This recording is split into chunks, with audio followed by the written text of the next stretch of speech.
अगर हमारा विपक्ष इतना कमजोर रहेगा तो मजा नहीं आता। ये ऐसे बच्चों वाली जिद जो हो रही है सदन के अंदर, भाजपा नहीं चाहती आपके नेतृत्व में परिवर्तन, वो बहुत खुश है आपके नेतृत्व से। आप 4-6 लोगों के बीच में राहुल गांधी की वाहवाह करके आपको ये क्यों लगता है कि राहुल गांधी जो हिंदुस्तान के लोकप्रिय नेता है? तो ऑलमोस्ट 100 चुनाव हारने के कगार पे खड़े हैं राहुल गांधी अपने नेतृत्व में, उसके बाद भी आप लोगों की आंखें नहीं खुल रही है। कांग्रेस का भविष्य की बात जो हम कर रहे हैं, तो हम कई दिनों से ये बात करें, विनोद जी आप भी अच्छे से जानते हैं कि हम लोग कांग्रेस के भविष्य को लेकर हमेशा ये कहते आए हैं कि कांग्रेस का जो अभी नियति और नियत चल रही है उसमें उनके उभर पाना थोड़ा मुश्किल दिखाई देता है।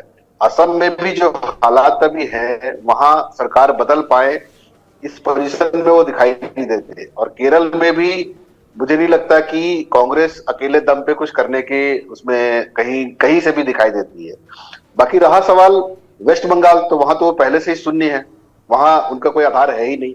तो आने वाले सारे चुनावों में कांग्रेस कहीं अपने दम पे पूर्ण सब बहुमत जुटाने के पोजीशन में मुझे तो नहीं लगता है किसी भी स्टेट में। और जब तक हम लोग मैंने पहले भी कहा था कि जब तक हम लोग नेतृत्व में, सोच में और पार्टी के विचारधारा में जब तक हम लोग सकारात्मकता लेके नहीं आते हैं तब तक मुझे बहुत ही ये मुश्किल लगता है कि कांग्रेस का कोई रिवाइवल है। ये मैं बार बार कहता हूं, कांग्रेसियों को भले बुरा लगता होगा लेकिन ये कांग्रेसियों के भले की बात है, और मैं इसको दोहराता रहूंगा तब तक जब तक कि कांग्रेस के अंदर परिवर्तन नहीं होता। कांग्रेस देश की सबसे महत्वपूर्ण विपक्ष पार्टी है।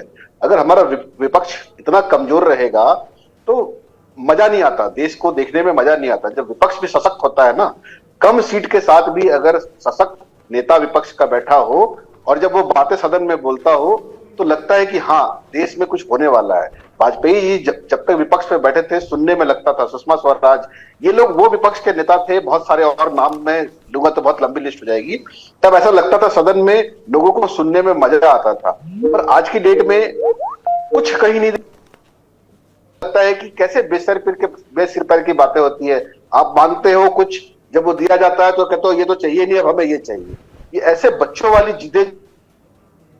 जिद जो हो रही है सदन के अंदर दुखद है। इन सब चीजों पर बहुत जरूरी है कि काम हो और जल्द से जल्द काम हो ताकि कांग्रेस का रिवाइवल हो, क्योंकि कांग्रेस के अलावा कोई भी पार्टी नेशनल पार्टी है नहीं, सब क्षेत्रीय पार्टियां हैं। तो कांग्रेस का रिवाइवल बहुत जरूरी है और मेरी दिली इच्छा है कि कांग्रेस का रिवाइवल। विनोद जी मैं बस इतना कहना चाह रहा हूं कि भाजपा नहीं चाहती आपके नेतृत्व में परिवर्तन, वो बहुत खुश है आपके नेतृत्व से। आप भाजपा पर ये खुशखबरी उतार दीजिए कि भाजपा चाहती है कि आपके नेतृत्व में परिवर्तन हो। ये हम जैसे न्यूट्रल लोग हैं जो चाहते हैं आपके नेतृत्व में परिवर्तन हो।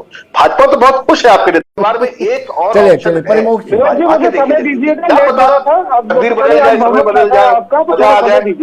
कोई इलेक्ट्रॉनिक नंबर जो एक वोटर लिस्ट के लिए पर्टिकुलरली डिफाइन होता है, उनका होमवर्क करके इलेक्शन कमीशन के सामने जा खड़ी होती है और ये साबित कर देती है कि एक ही व्यक्ति, एक ही महिला, एक ही नाम, एक ही पते पर हरियाणा में भी वोट डाल रही है और पश्चिम बंगाल में भी डाल रही है। 20 लाख ईवीएम मशीनों की चोरी करने वाले लोग, सोर्स कोड जो आज तक ना दे पाए वो लोग, वीवीपैट की पर्ची के मिलान से डरने वाले लोग, वो लोग जो कैमरे के नीचे एक आदमी से चुनाव में चोरी करते पकड़े गए, जिनके उम्मीदवारों की गाड़ियों से ईवीएम बरामद होती है, ये लोग आज हमें बता रहे हैं कि चुनाव हार रही है। चलिए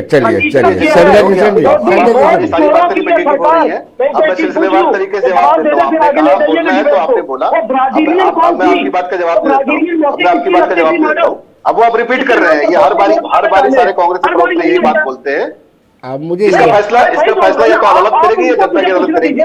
अभी मैं आपकी बात का जवाब दे जी, अब बस हो गया प्रवक्ता बैठे हुए ना, हो गया। आपने मेरे से जवाब, जो आपने मेरे सवाल पूछा उसका जवाब तो मैं दे दूं, जो आपने मेरे से पूछा उसका सवाल का जवाब तो दूंगा।